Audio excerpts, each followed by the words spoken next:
Okay. Rock, paper, scissors, shoot. Rock, paper, scissors, shoot. Okay. I gotta mix it up. No? Why? Don't tell me what to do. Rock, paper, scissors, shoot. Okay. All right. Out of here. See you later. See you later.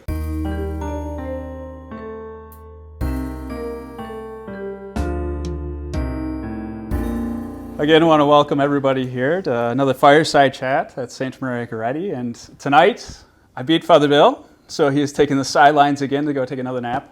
And we have His Excellency, Bishop Donald Hying, with us this evening. So one of the things, I guess, I just want to share with the parish community is we share an alma mater. That's right. So one of the most prestigious, or the most prestigious university in Wisconsin is Marquette University. And so I think we studied different degrees, though. Yeah, I was in liberal arts all the way. So. And what did that look like? And what did you study for liberal arts? Yeah, so I was there from 81 to 85 and majored in history, philosophy, and theology. So history was like my passion. Philosophy I really liked, and theology preparation. I was already in the college seminary program, Oh, okay. so I was already thinking of priesthood. That was a great triple major, because it was just like something I'd be studying in a history class would come up in a different way in a philosophy class. Yeah. So it was kind of a testimony to all things ultimately being one truth, right? But you weren't accepted in the seminary yet, or that was part of the Marquette process? Yeah, so my freshman year of college was when they closed down the college seminary in Milwaukee as a self-contained school. So we went to Marquette for class and then lived at the seminary. So Okay. seminary became a house of formation for us. Oh, great. So 40 guys commuted to Marquette every day. It's kind of the best of both worlds. We had best of Marquette, but also mass formation, prayer, fellowship with each other. So it was a great experience. So you've never celebrated an Easter like this before? No. Not even close. But what would be maybe one of the things that the light of Christ's resurrection is made more present during this time, just because there's a more of a focus maybe on the mystery itself that you were able to see in your own spiritual life, or that you're able to share with the diocese during this time? No, that's a great question. When I think about just different people that I've talked to, who have emailed me, written to me, it's just clear that sometimes when things that we tend to take for granted are taken away, we just realize they're essential importance. So I think there's a lot of people that are coming to a deeper realization, including myself, of just how central the sacraments are to us, and how much we instinctively rely on Mass, receiving the Eucharist, being part of a parish community, being with each other. So I mean, paradoxically, this time of isolation and distance, in a way, God is using this, I think, for many of us, to draw us to what's really essential. And so I think people are saying, I feel I have a deeper relationship with God. I've come to a deeper sense of prayer in my life. Learned to embrace solitude. Being comfortable just kind of being alone and not being as active or busy. So I think there's graces in this. I mean, it's easy to wax eloquent if you're not sick, if you're not unemployed. So certainly we always want to keep in mind those who have died, those who are ill, our healthcare workers, people that have lost their jobs, and all of that obviously has its tremendous pain and suffering. But in the middle of all of that, I just think it's a fine line to say God allows something versus God wills it. But obviously He's allowed this. So somehow in all of it, grace is evident. And I've certainly felt that intensely this Easter season. Yeah. Certainly to see the importance of our community, maybe sometimes that we take it for granted, and able to kind of have a greater emphasis on that. But as we were talking earlier, one of the things that we kind of see the emphasis growing in is this community of the home and this domestic church. Right. How do you see that in this time forming? And have you heard from parishioners or people of our diocese forming that domestic church? And how do you see that? What would be the ideal domestic church that you would see in one's home? And a lot of families throughout the diocese have sent me pictures of home altars that they have built. I'm sure We've posted experienced- many of them. Yeah, it's amazing, isn't it?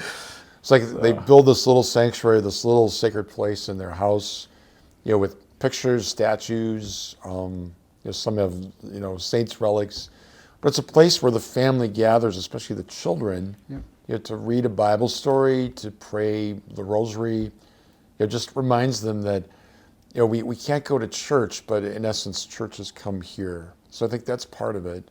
I think part of it is just spending more family time together. So I would hope that a long-term fruit of this is that families come to rediscover the importance of family meals, time spent together, and especially Sunday. Like if we could just help people reclaim Sunday as Sabbath, that going to Mass together, sharing a family meal, holy leisure, maybe visiting a shrine, doing volunteer work, doing something together as a family, that Sunday should be a qualitatively different day. It shouldn't just be a day to catch up on all the stuff that you didn't have time to catch up on. So a lot of people are saying it's great not being so busy and not being so frenetic. All of that I think just helps us realize the family, our home, is the sacred place where God is, and just being there more has helped people arise and awake to that realization, I think.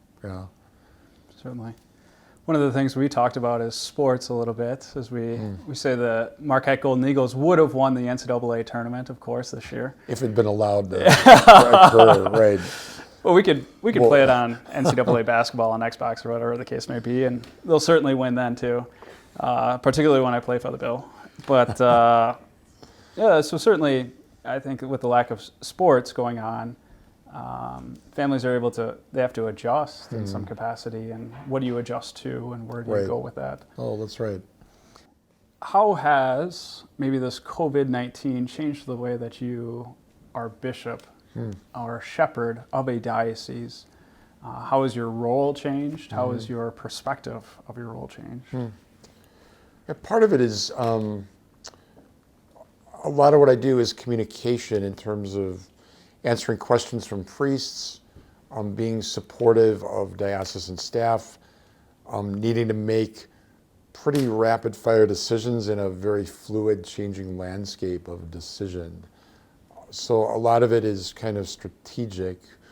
Also, as you know, we're going to launch this evangelization initiative, really looking at how can we allow ourselves as leaders to be formed, and then to form the people engaged in the mission of the church so that they in turn can engage and form people that are not engaged in the mission of the church. And I think all that's kind of like perfectly converging in this moment where spiritual hunger has been awakened in many people that perhaps it was dormant in for a long time. So from a position of bishop, it's really how do we marshal the remarkable forces of Catholicism in our diocese. When I look at our priests, when I think of our religious, our lay leaders, our parishes, our schools, our people, there's tremendous energy, tremendous resources there. And kind of how do we allow the Holy Spirit to lead us in an even deeper concerted effort to reach the 70% of Catholics that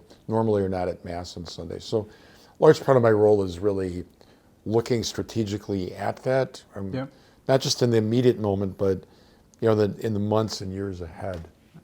So you talked about it's necessary for communication. Right. So what do you think of Zoom meetings? Yeah, they're good and bad as we're all learning, right? I get tired of it sometimes. You haven't been caught picking your nose yet. Well, I don't know. I'd have to rewind the tape to see what was going on, or sleeping, right? Yeah. It's hard being on camera all that time, or just the penance of me looking at me. I get tired of that. But I could see where it can become a viable way for meetings of people that come from long distances. Yeah, absolutely. So the geographical distances of our diocese, just think of somebody from Lancaster driving to Madison for a meeting. Maybe we don't have to do that all the time. Who would have ever thought you could have 85 priests on a Monday show up to a meeting? Yeah. impossible. And that never would have happened, Impossible. right? Yeah, exactly. Right. There's no way. So No, that was incredible. certainly a lot of good fruit in regards to that. Just having a common voice, or like hearing from you specifically all at the same time, and priests hearing from each other all at the same time too, and sharing their questions and their concerns, and also just hearing responses of other priests' reactions to the current situation. So And that's something else that struck me, is just the real heroism of our priests, our principals, our leaders. I just think everybody's doing what they can in a very generous, creative way, and I've just really been inspired by that. So what is it that you think that we could do here more at St. Maria Goretti, or what do you think we could do more as a people of God during this situation? I love what you're doing in terms of just answering questions. I know people have been flooding you with questions about 1,000 things, but it just shows what's on people's minds and hearts, and what motivates them, and what they care about, and what they want to hear from you, hear from us. But I think anything that's catechetical, anything that's evangelizing, anything that is really just personal in terms of our experience of God, our belief in Jesus, how we see things, and how we can share that is essential. So I think, through all this, I think maybe things will become more personal and less institutionalized, perhaps. I don't know. Is there a moment as you were growing up in which you found that your faith became personal, or where it changed from merely institution, whether it's institution of the family, institution of going to Marquette University, institution of where it took that extra step in which, like, God is truly present here and is forming my life?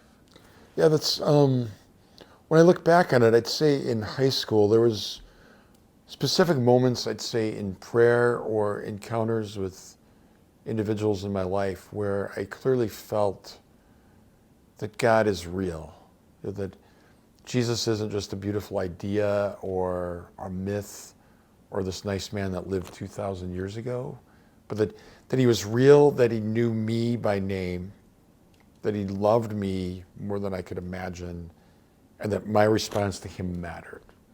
And I think that's really kind of the matrix out of which my call to the priesthood emerged. And it was linked in a very profound way with the emergence of St. John Paul II as Pope. So he became Pope in 1978. I was 15.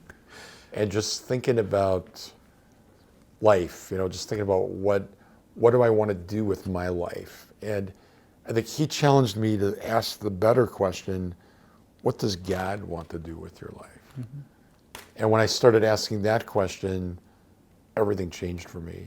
So I think until Jesus really becomes real for us, our faith can either simply be this obligation or this idea or this set of doctrines.